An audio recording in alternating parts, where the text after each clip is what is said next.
Bonjour à toutes et à tous. Bureau Veritas en vision hebdomadaire et daily. Là, nous sommes en daily. Le prix est venu rebondir sur un gap qu'il y avait ici. Là. Il y avait un trou ici, le gap montait jusqu'ici.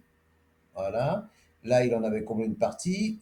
Donc, j'ai mis le gap ici, là, sur cette mèche-là, pour le bas du gap ici. Et là, regardez, tac, il est venu taper dessus. Mais surtout, ce qui est intéressant à voir, c'est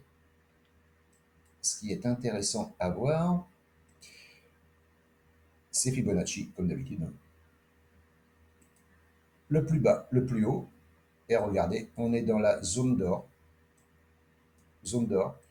Rebond sur la SMA 200. Il est venu taper dessus et il rebondit sur la SMA 200. Donc effectivement, c'est un peu tard pour prendre. Maintenant, il faut voir selon vos setups en plus petite unité de temps. Il a cassé cette oblique baissière ici, là cette robe. Robe, c'est là. Hop. Vous voyez, contact ici, clôture, hop. Et là, il a cassé.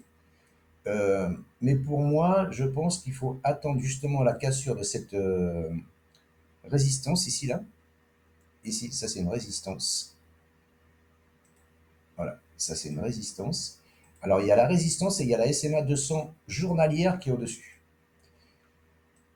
Donc je pense, le plus judicieux serait d'attendre une cassure de la 200, peut-être un pullback sur la résistance pour reviser cette zone-là, cette zone ici. 31,22, 31,54. Maintenant, prendre maintenant et recharger après, c'est possible aussi. Là, il est en train de casser ces derniers plus hauts là. C'est pas fait, hein, la bougie n'est pas clôturée. Donc voilà. Mais je pense que Bureau Veritas pourrait avoir un potentiel de hausse, donc si je prends de la résistance là à ici, entre 8 et 9%. 8 et 9%. Ah, c'est pas dégueulasse. Hein. Voilà. Après, avec un stop sous le dernier plus bas ici, hein, ou sous la 20. Sous le dernier plus bas ici, c'est-à-dire sous les 38,20 ou sous la courbe de la 20 ici pour être protégé.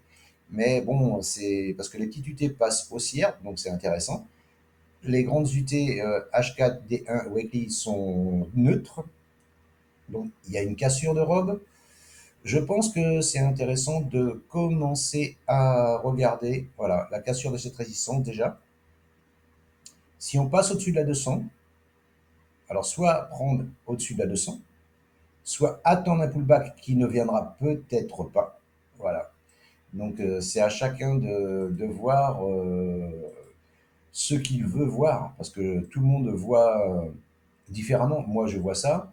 Si quelqu'un d'autre analyse, il va voir autre chose, et c'est tout à fait normal. Et ce qu'il dira, il aura raison, et ce que je dis, moi, j'estime que j'ai raison. Après, on a tous raison. Hein. Une analyse technique, tout le monde a raison, parce que, en l'occurrence, personne ne sait où ça va aller. Donc voilà. Hein. Après, il faut regarder les probabilités. Moi, ce que je regarde surtout, c'est que en, en hebdomadaire, bon, comme je me répète, il est trop tard, mais c'est ici qu'il aurait fallu oser reprendre un achat. Mais voilà. Et là, on va mettre un petit coup les bougies Akinashi. Qu'est-ce qu'elles nous disent? Les bougies Akinashi nous disent que c'est haussier. Voilà. Depuis là, c'est haussier. Il n'y a pas de mèche basse. Hésitation, pas de mèche basse, pas de mèche basse. Hésitation. La grande bougie haussière.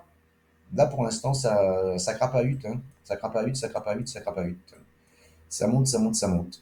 Donc, normalement, il n'y a pas de souci pour une position haussière avec un stop à gérer selon votre money management.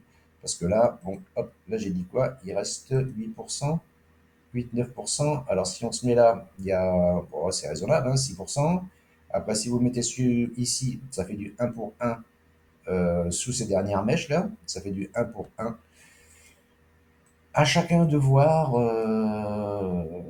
Et toujours est-il que c'est pas, je donne pas de conseils, donc voilà, à vous de voir. Je vous remercie de m'avoir écouté, je vous souhaite une bonne journée et je vous dis à bientôt. N'hésitez pas, commentez, partagez, likez, abonnez-vous. À bientôt, ciao ciao.